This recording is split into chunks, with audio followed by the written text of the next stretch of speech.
Good evening. Welcome to this Candidates Forum for County Legislative District 15. My name is Susan Maggiato. I'm president of the League of Women Voters of the Rivertowns. We're pleased to be partnering with Disability Rights New York tonight to provide both American Sign Language interpretation and live closed captioning. To see the closed captions, you can click the 3 dots button on your bottom bar labeled More or choose Captions and show captions. This evening, you will have the opportunity to listen to the candidates' views on issues of importance to the district and the county so that you can make an informed decision when you vote, either in early voting, which begins October 28th, or on Election Day, November 7th. I welcome the 2 candidates, Incumbent James Nolan and Challenger Ruth Walter. Our timekeeper is Alice McNamara, a member of the Rivertowns League and a resident of Sleepy Hollow.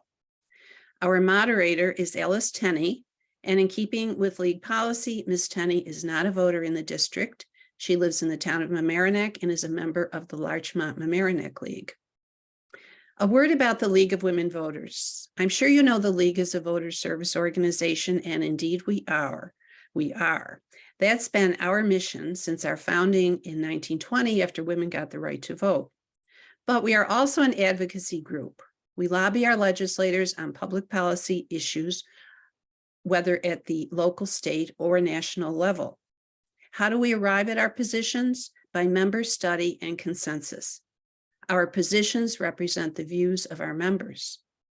So in that sense, we are political, but we are staunchly nonpartisan. That means as a league, we never support or oppose candidates or political parties. Membership in the league is open to anyone 16 years of age or older. A word about our recording policy that both candidates have agreed to. Only the entities authorized by the league may record or live stream this forum. Only licensed media, which includes TV, radio, and newspapers, are entitled by FCC regulations to air portions of the recording.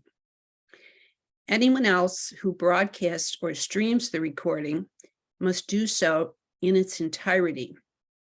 This is to ensure that the content of the forum will not be manipulated in any way to create false or misleading impressions of any candidate. The forum will be recorded and available for later viewing on the League's YouTube channel, LWV Rivertowns. You can also go to our Rivertowns League website and Facebook page for a link. There is no audience participation tonight.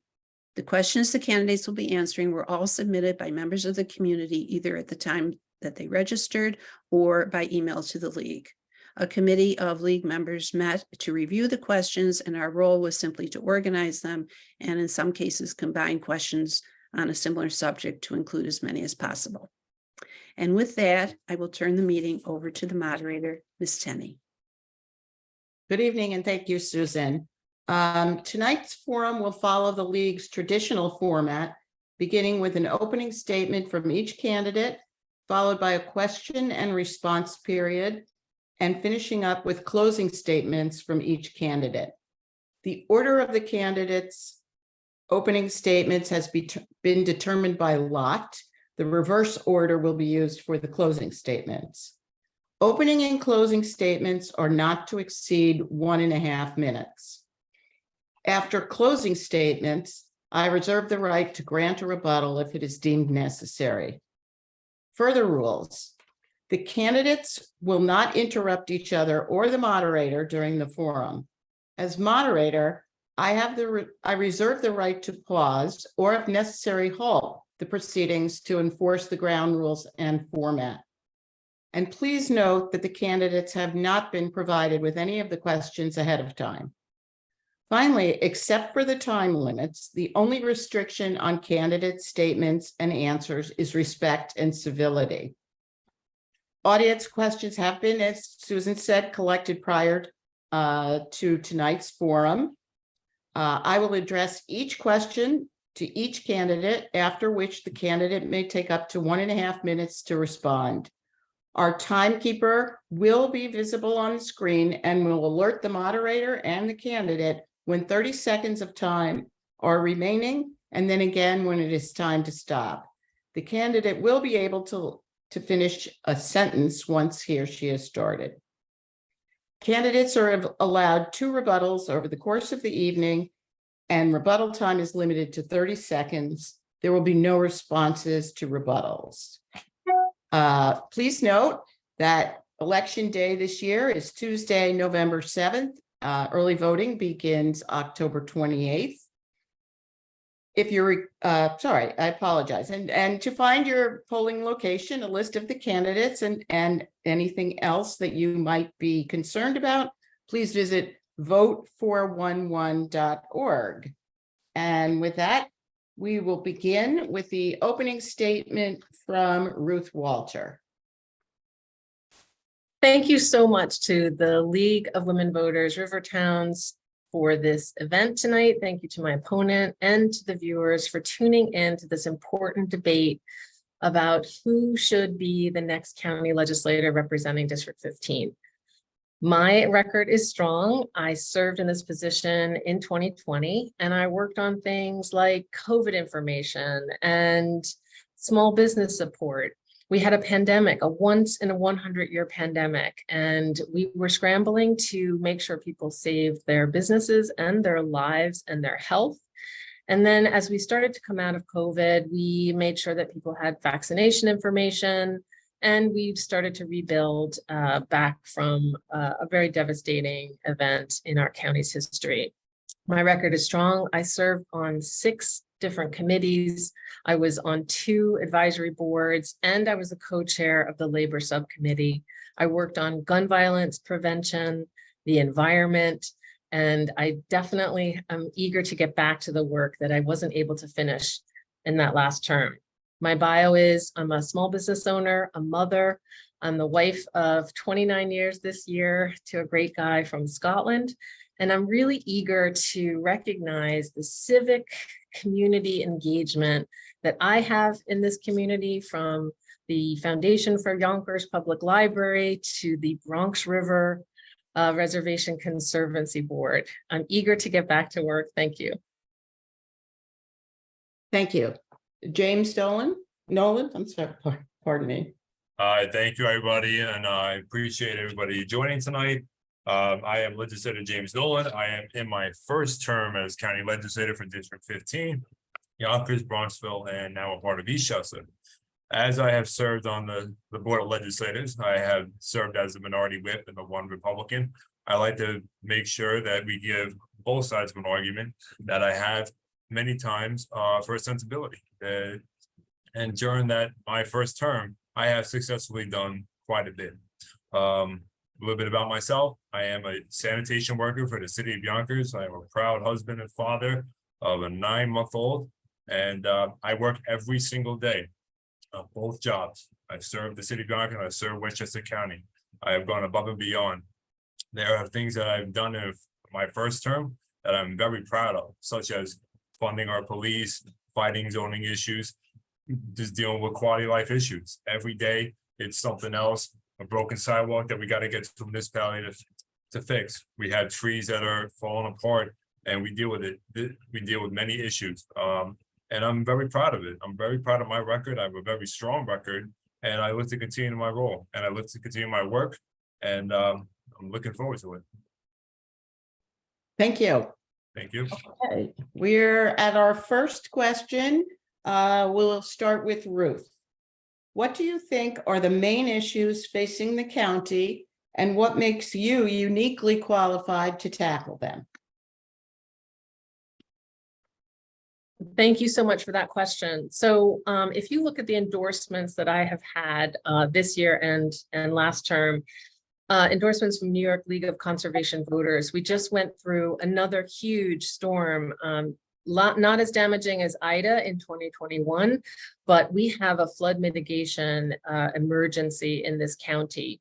I'm also delighted to have the designation as a gun sense candidate because of the work I did on gun violence prevention.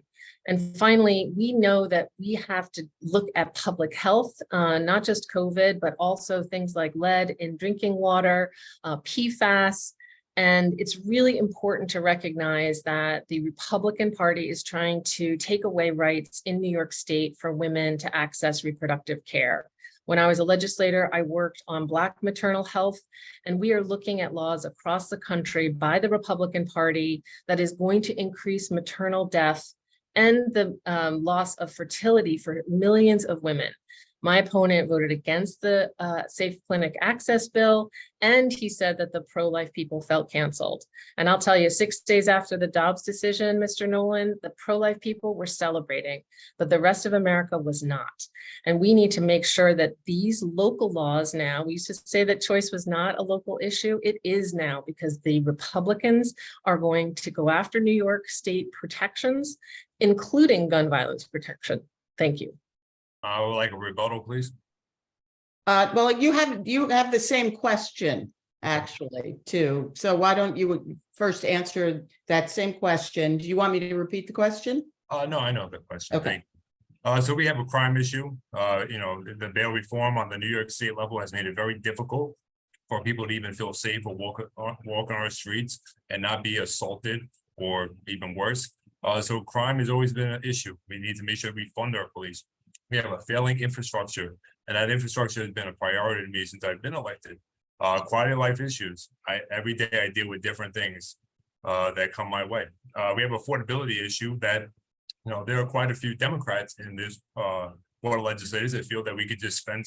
And, it's easy to do that when it's not their money. We need to make sure that we help protect the people's pockets. And Ms. Walter, I like how you constantly bring up things that I put out a statement about. I put out a statement because the decision that was made for the clinic access was illegal. It was proven twice on the Supreme Court that you cannot step up and stop somebody from speaking out or praying. Okay, it was a violation of the First Amendment, which the Supreme Court has also ruled in twice from Massachusetts and Colorado, where Ruth Ginsburg was also the one that decided that she was going to put forward the statement and say we cannot infringe on someone's public speech, freedom of speech. So if you're going to speak on my record, make sure to speak the truth, because apparently you just have a constant behavior and a pattern of lying and putting out false statements. Thank you. I'd like a rebuttal, please. You have 30 seconds. So I didn't say anything that wasn't true. I think my opponent has that MAGA habit of calling names. I can read to you from a tweet that he wrote in July of this year, but really it's about the issues that matter most to the people living in this district and not about name calling. This is not a schoolyard. You can't be a bully. And it's really disingenuous for you to say things like lying, racist, socialist, elitist. Karen has to continue her disgusting behavior. I think this is inappropriate. It's inappropriate for an elected official, and it's inappropriate for somebody that has already served in office. I would like a rebuttal, please. There's no, I'm sorry to say there's no opportunity to rebut a rebuttal. But there should be an opportunity because she did respond to something I said. I understand, James, but these are the league's rules, and I'm only here to enforce them. I didn't make them. You certainly can address what you'd like in your closing statement later on. But moving on, the second question, which James, you'll go first. What is the major difference between you and your opponent? Well, her behavior is just sad to say the truth about her. I like to be honest. I like to work hard. I earn my living. Every day I put forward best interest of the people. I go out there and I conduct myself in a respectful manner. I work hard for the people of Westchester County, regardless of parties. Just because I'm a Republican conservative doesn't mean I just represent Republican conservatives. I represent everybody. And you know what? Listen, let's be honest. I am not a liar. I am not a racist. I am not an elitist. But based on behavior, my opponent does have a behavior of that pattern. When she did what she did to Reggie Lafayette's son, when she poked at my brother who was murdered 2 years ago and referenced my family several times, how she has tagged me being a sanitation worker, saying I am double dipping and I should give back my paycheck. I'm sorry, I cannot marry into money.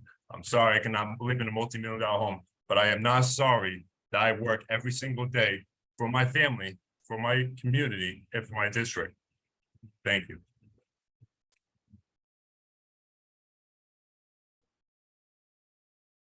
Okay, to our next question. Ruth, your answer first. How do you define Excuse me, affordable hou- did Yes? you ask me the question, what's the difference between us? Oh, I apologize. I did not. I apologize. I crossed it off without doing it. What is the major difference between you and your opponent? Again, my apologies. So my opponent is really has a thin record of achievement in the last 2 years. The one thing he continues to harp on is the Bronxville Lake Bridge, which is still not fixed 2 years later.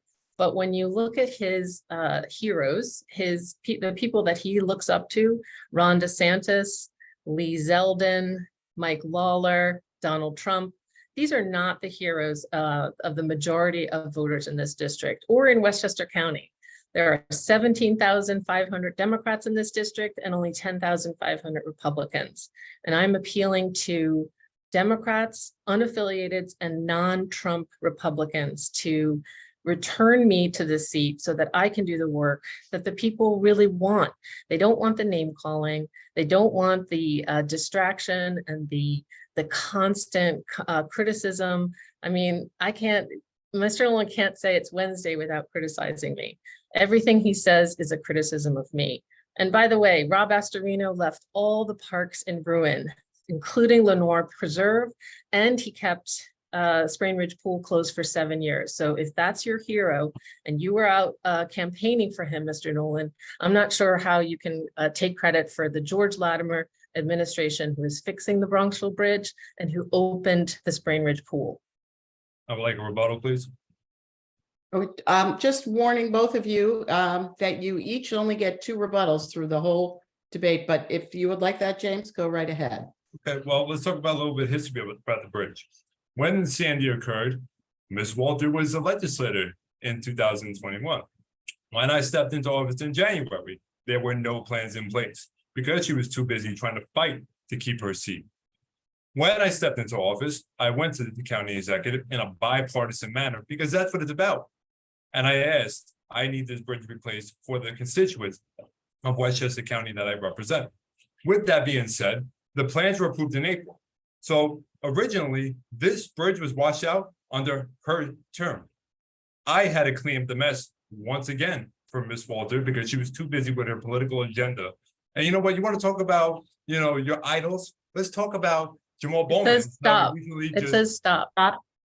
It says don't interrupt, and I'm finishing my sentence. So maybe you should follow rules for once as well. Excuse me, I have to warn both of you. I did say in my opening remarks that we do require civility in this. So personal attacks, really, please.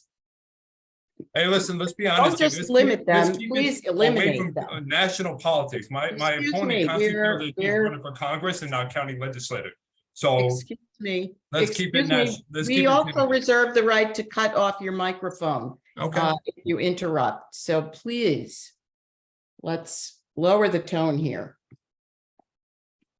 Now we're on to question number 3. And this time we will start with Ruth. And again, my apologies for getting out of order. How do you define affordable housing?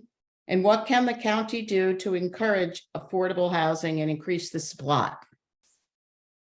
Thank you for that question. I'm proud to have voted as a legislator to support several affordable housing projects, including one in Tarrytown and in Yonkers. And I just have to say that my opponent has only said no to many of the ideas that the county and the state have put forward on affordability. He doesn't have a plan to solve homelessness. He doesn't have a plan to help affordability. He just attacks and attacks and attacks. And voters can see that. And they're tired of this MAGA attack mentality. Affordability is a big issue across this county. We know that the county executive did an affordability study. We need 11,000 more units of housing, and there are places in Yonkers that are adding housing. There's places in White Plains and in New Rochelle, and these are all cities run by Democrats. So the Republican Party is thin on results, thin on policy, thin on ideas, and my opponent only can say no. He doesn't have a plan to solve homelessness. He doesn't have a plan to solve the affordability crisis. And if he takes credit for the Democrats, okay, but as a Republican, he does not have the answers that we're looking for in this county. I have to say one more time, absolutely no personal attacks. I think that what both of you need to do is restrict your responses to what you would do and not address the other candidate, because the tone here is really not at all what I would consider a civil tone. So with that said, James, how do you define affordable housing, and what can the county do to increase and encourage the supply of affordable housing? Well, we need to make sure that we make it more accessible for people. We have a problem with, what's going on with affordability. We need to make it sure that jobs are created and more affordable, and people actually bring in income. Like, for instance, I actually voted yes on the Board of Elections parking lot being converted to senior housing and affordable housing. And I was proud of that. And I also made sure to put in that that job should have a PLA in place for union support and union work. There's many instances that, I personally feel that we need to get back to, not only renting these apartments, but, selling houses as well. Yonkers has done a great job. Both parties have done a great job, making sure that affordability has gone first. And they've also we need to lead by example and see what they have done as well. I've talked to both sides of the party, and they have done and led by example, but not everybody could do what Yonkers have done, And I have made sure that the zoning problem has not occurred here in Westchester County, so we can actually develop more affordable housing. We need to make sure that higher levels of government don't implement zoning changes and let the municipality take advantage and do what they need is best. Thank you. Question 4, James, you go first. Sure. The Beeline bus was free for the summer, but is no longer free. Would you support legislation to offer a reduced fare monthly pass for adults who are at or below the poverty level? Yes, I would. I've also made sure that I've been very vocal about the Beeline buses, that it was a great initiative to get people on the buses, and we are coming out of pandemic, but also it caused a lot of crime to come up to Westchester County. We need to make sure that if we're going to provide free buses, we provide to seniors, people that are under a certain wage, disabled, things like that. Because if we keep allowing everybody on, it's not going to be sustainable anymore. But I would encourage and also support an initiative where if you're under a certain age or a certain wage that we would help make it possible for you to ride the Beeline. Thank you. Ruth, what Thank about you. you with the Beeline? I absolutely think we should be supporting reduced fares for different populations. I know Mayor Spano was talking about making sure that the students at the cross-county Westchester Community College branch also had free or reduced Beeline bus passes. This is something that we need to look at as environmentalists. We want to make sure that people feel comfortable riding the buses and that they know that they're going to come on time and that they know that they're going to take them where they need to go. So I support the Latimer administration mobility study and making sure that we are understanding where the buses are going. I also voted as a legislator to electrify the fleet and to buy new hybrid buses. We have to move off fossil fuels. We have to make people aware of their alternatives. Not everybody can drive. Some people don't have licenses. Some people are disabled. And we want to make sure that as a workforce, people are able to get around the county And more people are living and working in the county as opposed to going into the city. So the Beeline bus system is something I absolutely support. And I hope that we are able to put in solar onto the bus depot, which is in Yonkers, and make sure that we are investing in renewable resources and transit so that we can have a livable planet. Thank you. Question 5, we'll start with you, Ruth. According to the latest housing needs assessment done by the county, which was in 2019, approximately 25% of disabled Westchester residents live in Yonkers. What services do you feel are the top 3 priorities for that community? Thank you for the question. We absolutely just talked about transit, and we want to make sure that they are aware of the mobility offered by the Beeline bus system and make sure that they can get to their appointments for medical and to make sure that they know about those services. We also want to make sure that they have adequate housing. There's a lot of people that are hurting in Westchester County. We have a very high tax base, but a lot of these things are not being directed to the poorest among us. I support more affordable housing and making sure that we are targeting the people who live here now and making sure we are reducing the homelessness problem in Westchester County, which is a county function. And so transit and housing, and I think, of course, accessibility to good jobs.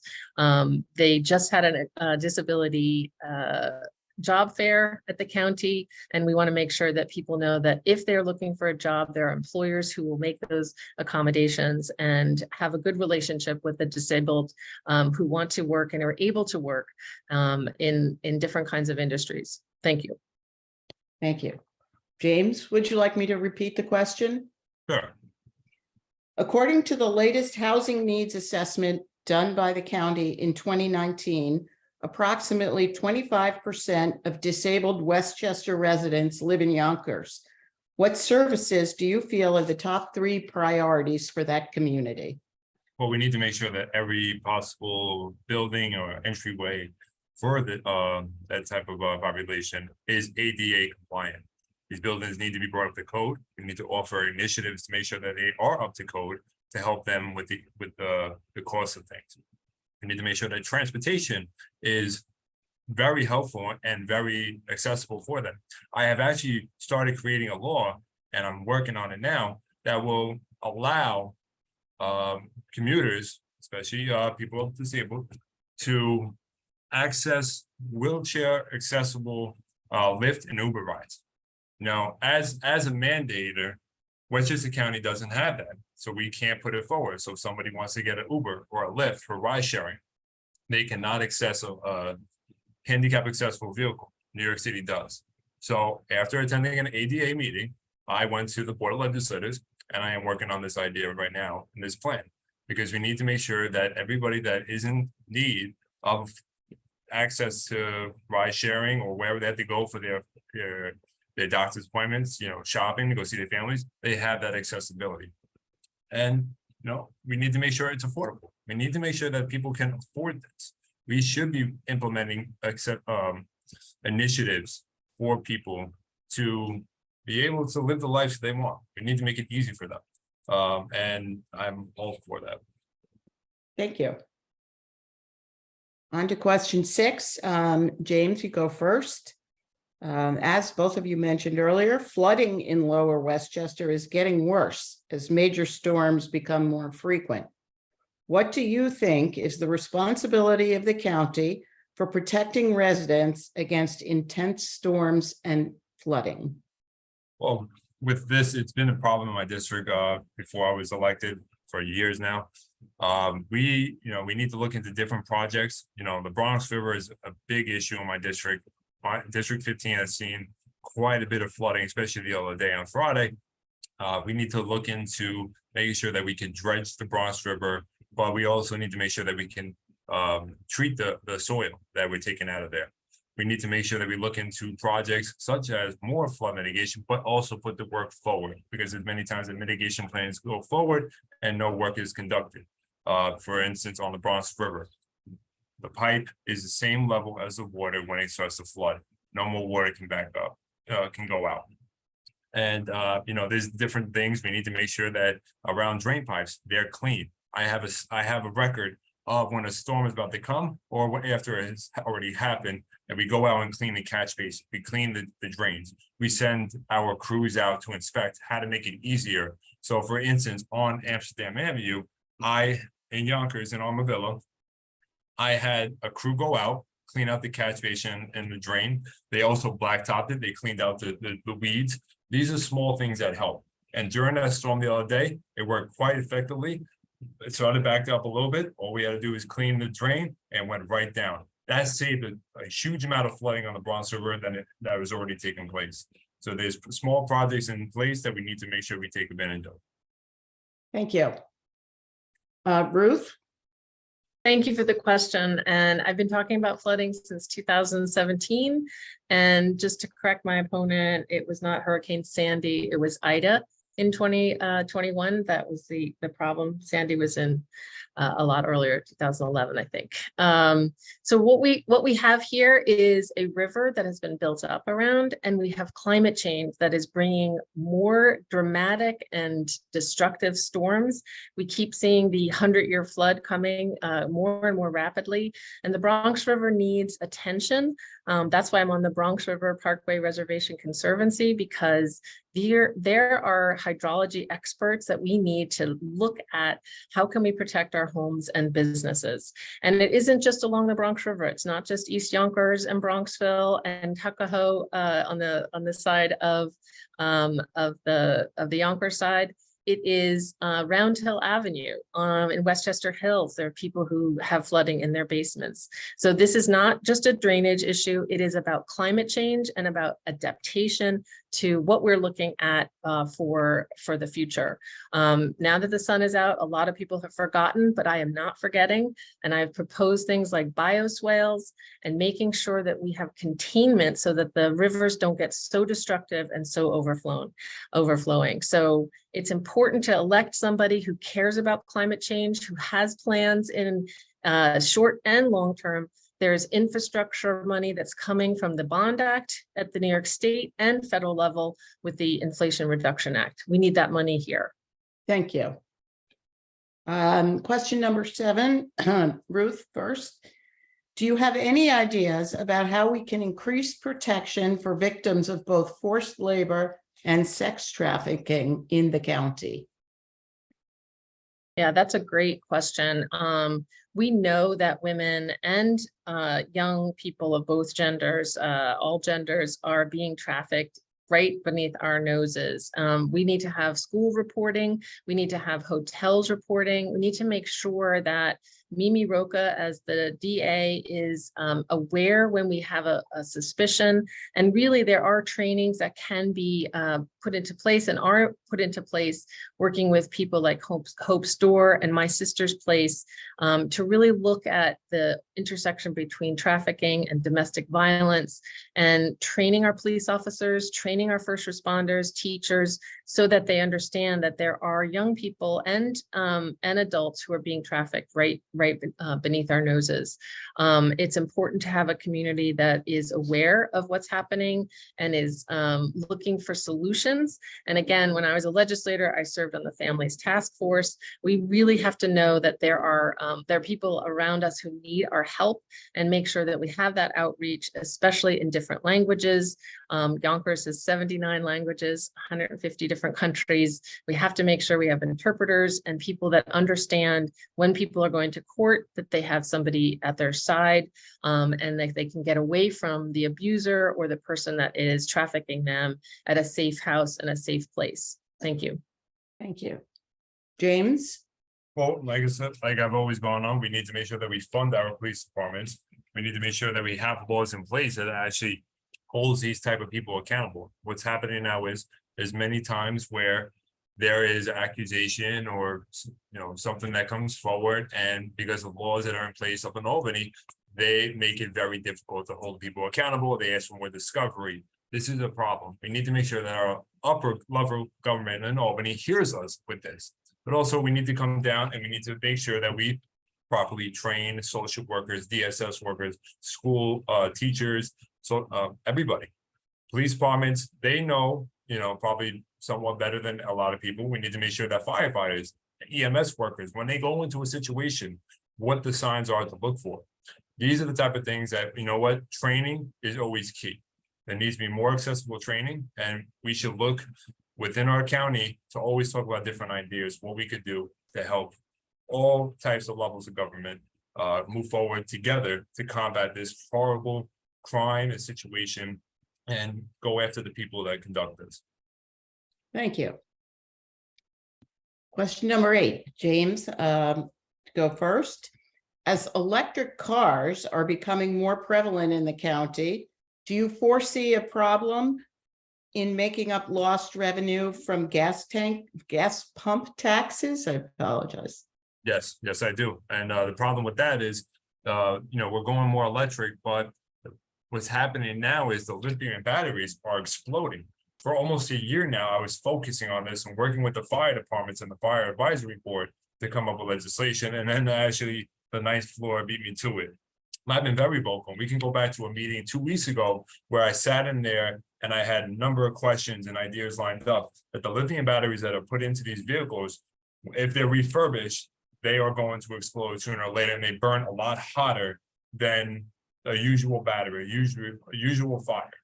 We need to make sure that, especially with climate change now, with the amount of water that's coming down, that this isn't going to be a recurrent issue, because we do see that when a Tesla is underwater, or for instance, whatever the car may be, or an electric bike, that these vehicles, when they're flooded, will blow up.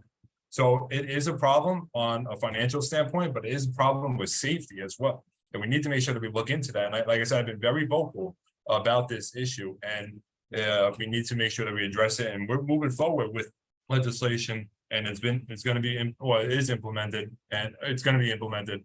And I'm looking forward to work with the fire departments to add to that additional law to help make it safer for people and also more affordable. Thank you. Ruth, same question? Hey, I'm sorry, can you repeat the question? Of course.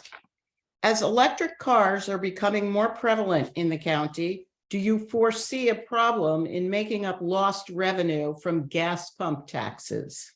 Okay, I didn't hear my opponent respond to that. So it is a big part of the county revenue. And I know during the inflation issue last year, there really was a lot of money, extra money coming into the county. So I think it is a concern as people use less gas. I'm an environmentalist, and I want people to switch to environmentally friendly uses of energy, like solar. We want to have gas. We want to have pumps, heat pumps, and we want to have the building envelopes a lot more efficient so that we actually conserve energy. And for cars themselves, we want, again, to have people more comfortable riding public transit and making sure that people can get to the places they need to without every single person having to drive. So it is an issue, and I know that taxes are extremely sensitive issue. I'm proud to have voted for 2 budgets that actually lowered the property tax tax portion of the county bill. And we really do need to look at cost savings for residents of this county without obviously reducing the services that they depend on. So the county tax burden needs to take that into account and look for other ways to either save money or cut any kind of excess out of the budget. Tax policy is really important, and I'm a good budget reader. It's something I did as the treasurer of our library, and I continue to ask questions in budget hearings. Thank you. Next question, Ruth first. What are your proposals for ensuring that those incarcerated persons in county jails who have not been convicted of a felony are offered the opportunity to vote and to have ballot privacy? Yeah, that's a great question. I think we have to remember that citizenship does come with responsibilities, and we want to make sure that when somebody has finished their term after being convicted of a crime that it's easier for them to reinstate their right to vote. Certainly when somebody is in a facility and has not been convicted yet, they should have access to the ballots. I would definitely encourage the Westchester County Jail to make sure that everyone has a ballot who's eligible, and definitely make sure that people are encouraged to vote. League of Women Voters does a terrific job at voter outreach, but we know that many people are disenfranchised because they don't restore their rights after having served their time, and they also don't realize that they can vote. Certainly is a bigger issue than just incarcerated individuals. It's people who are overseas, military personnel, people who are traveling or who are students. Everyone should have the right to vote who's eligible. And I'm a strong supporter of making that information available, including at the Westchester County Jail, but also for these other populations who may not be in the county on November 7th. Thank you. James? Thank you. That's a good question. And I've actually been recently thinking about it.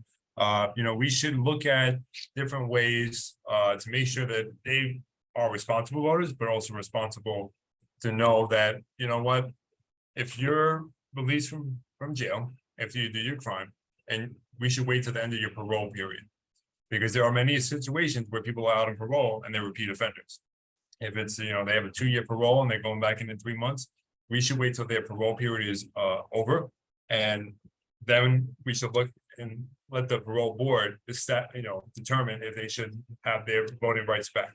Also with that, say if somebody is arrested multiple times, they do their parole and you go about a year or 2 after, no trouble, and they do get arrested. There should be a certain amount of times before it is fully taken away, like say 2 or 3 situations before it's fully taken away from them. But they, many of them are, rehabilitated. They look forward to coming out and creating new lives. I know many people. I've spoken in the jails many times before I was elected. And you know what? Many of them know that what they've done wrong. They do their time. And you know what? We should be able to give them chances, but we should make sure that it's an organized system, and we should help encourage that. Thank you. Well. Okay, question number 10. James. Yes.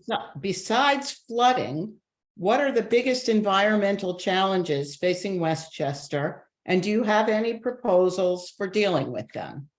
There's many, besides the flooding, we have a spotted lot of the bug that is taking the sap away from our trees right now. We need to make sure that our current existing environment is safe, protected, and we need to make sure that we implement ways to keep it protected.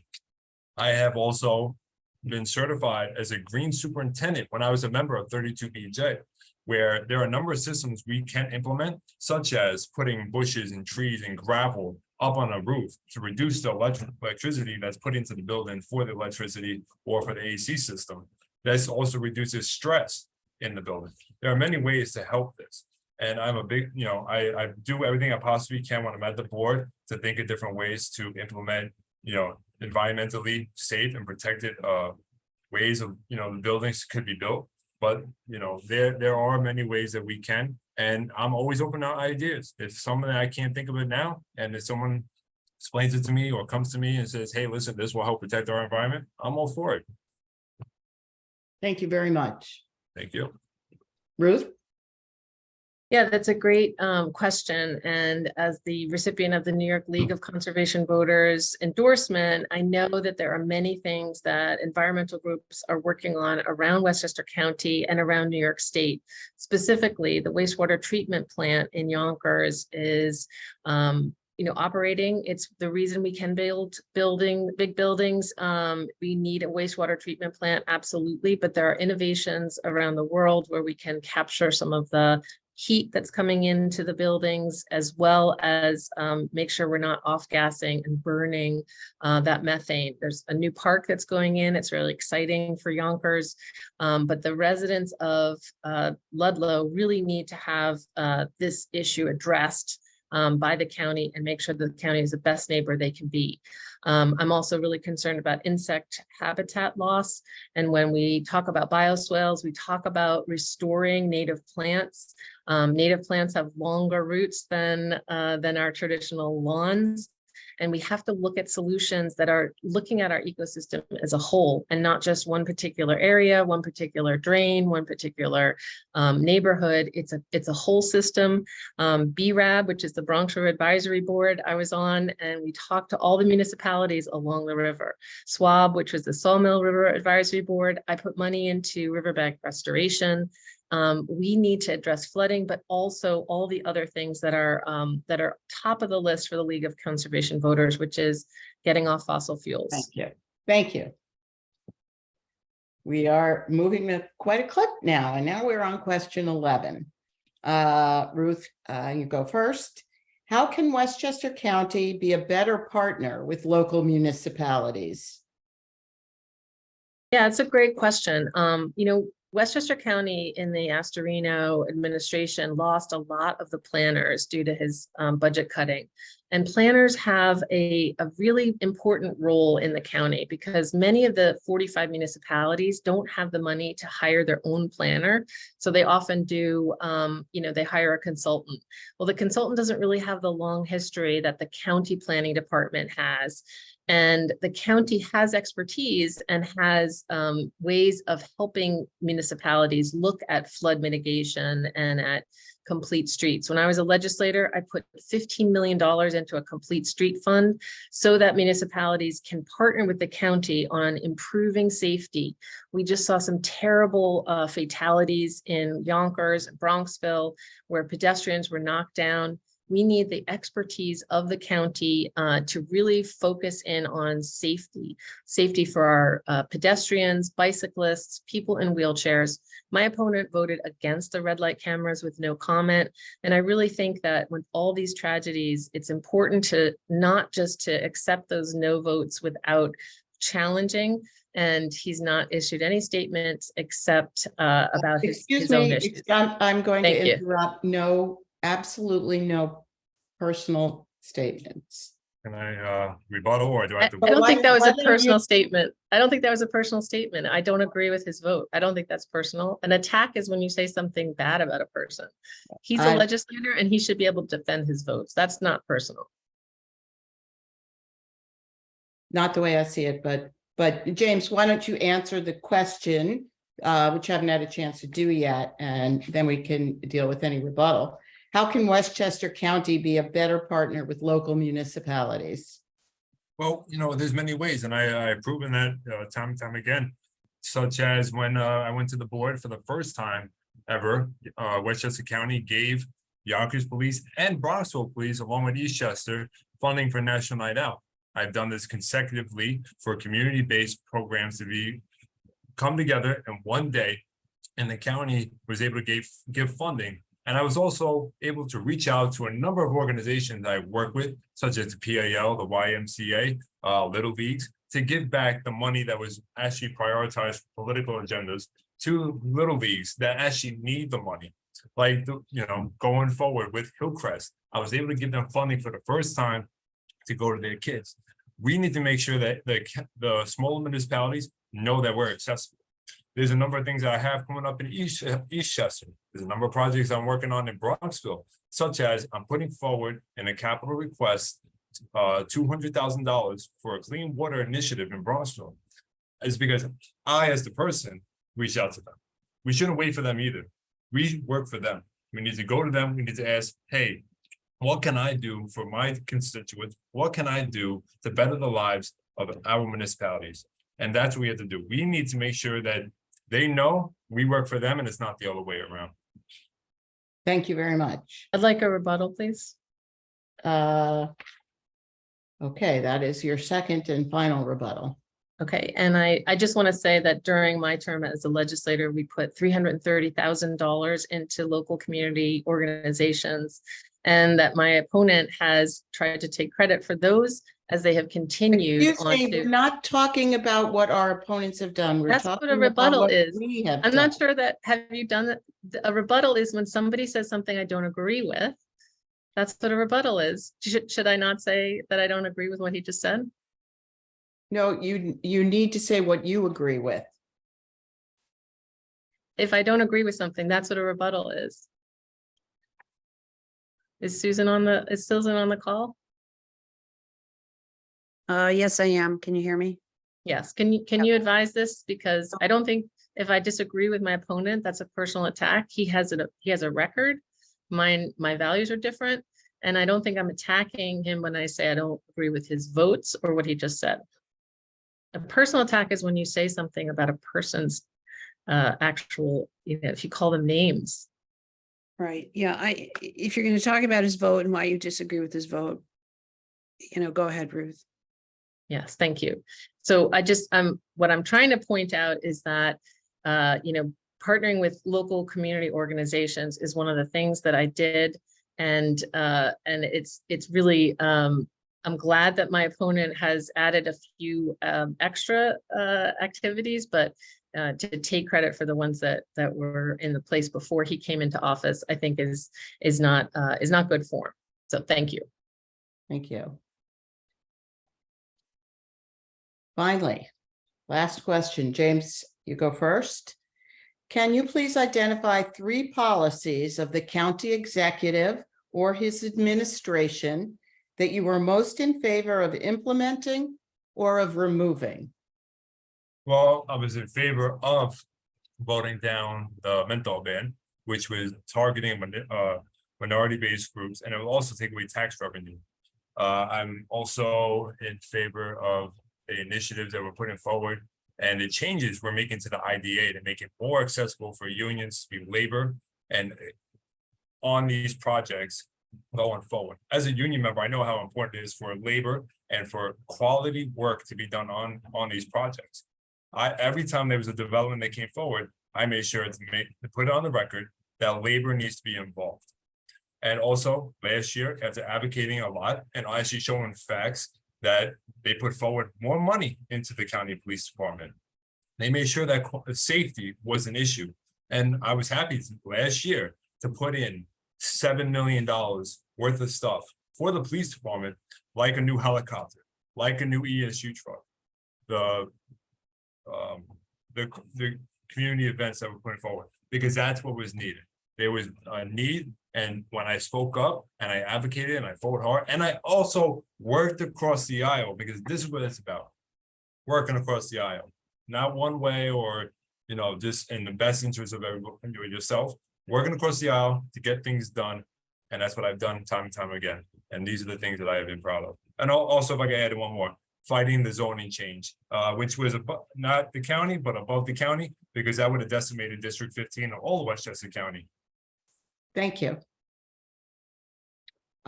Susan, would you like, sorry, Susan. Ruth, would you like me to repeat the question? I think so, yes. Can you Long way please, for that question. can you please identify 3 policies of the county executive or his administration that you are most in favor of implementing or of removing?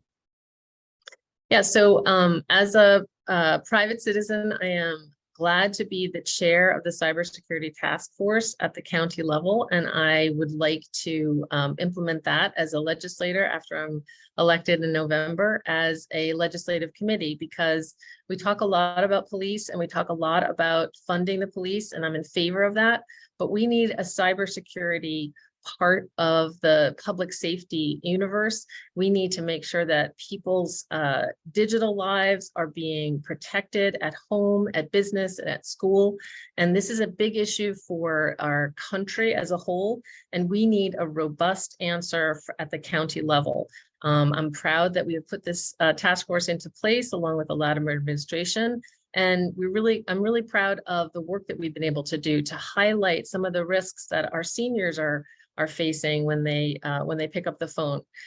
So that's one, cybersecurity, I think is a really big issue in this county. Number 2, I'm really proud of the work that we did on parks, definitely funding the Spring Ridge pool. I went to celebration. And now the Lenoir Preserve, which is now in the district, had a tree growing through it in the Astorino administration. So kudos to the George Latimer and Ken Jenkins administration for really taking care of our parks. And the third thing I'm really proud of course, is Peter McCart and the Office of Sustainability. It's really become much more robust under George Latimer. Thank you very much.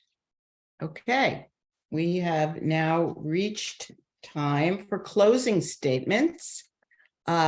James, you have a minute and a half. So please present. Thank you, everybody, for this. I really do appreciate it. I have served as Westchester County Legislator District 15 for about a year and a half now, going complete of a 2-year term. I have done a lot, unlike my opponent has said. I have fought a lot of issues. I actually backed a lot of things that needed to be done in the district. I am happy to say that I had a backlog when I walked in, and I actually helped clean it up a bit. I am being endorsed by 16 different unions, and I'm proud of it because I have a working ethic that I show day in and day out. I just don't sit behind the desk. I show up to the people's doors, and if I haven't called them back, I have gone above and beyond, and I'm going to continue to go above and beyond because that's who I am. You can ask about me in all municipalities. I have a good record, and I make sure that everybody feels included in the district, not just parties, everybody. Because as an elected official, you represent all parties. For instance, with Spring Ridge Pool, the building was not complete, was not redesigned and done. And when I went into office, I went to the county executive and I had to advocate to get the entire building replaced. And I am proud of that because that building needs to represent what that beautiful pool has done, looks like now. There are a number of situations where I had to step up to the plate and be the one that was outspoken. I had made sure that the scandals that I've taken into account at the board, like a sex scandal, like, a majority leader moving out of the district and gerrymandering a district, which my opponent knew of because Thank you. That Thank I had them removed from their positions. Thank you for your statement. Ruth, your closing statement. Yes, thank you. I am in the midst of a really exciting campaign to retake this seat for the Democrats. My opponent has often said that he feels like Republicans need a voice on the board, but when you look at the numbers in this district and across Westchester County, Democrats have won those seats because they are the better candidates, because their values match the district's voters. This district has 17,500 Democrats, 9,000 unaffiliated, and 10,500 Republicans. So it's only 24% of the district that matches my opponent's party. And my values match the majority. That's why I'm running, because my opponent does not have the values that I hold. Things like gun violence prevention, climate action, and definitely reproductive rights. He has spoken out loudly for the opposition. He has spoken out loudly against things like housing, and he wants to incarcerate more people. That's his value. And my value is building up communities, investing in youth, making sure people have jobs in the summer, and really making sure that the community benefit organizations that are on the ground in District 15 get funding from the county, and we get connected to the state and federal government grants. So I'm a hard worker, 6 committees. I never skipped a meeting to go to my own fundraiser as my opponent has done.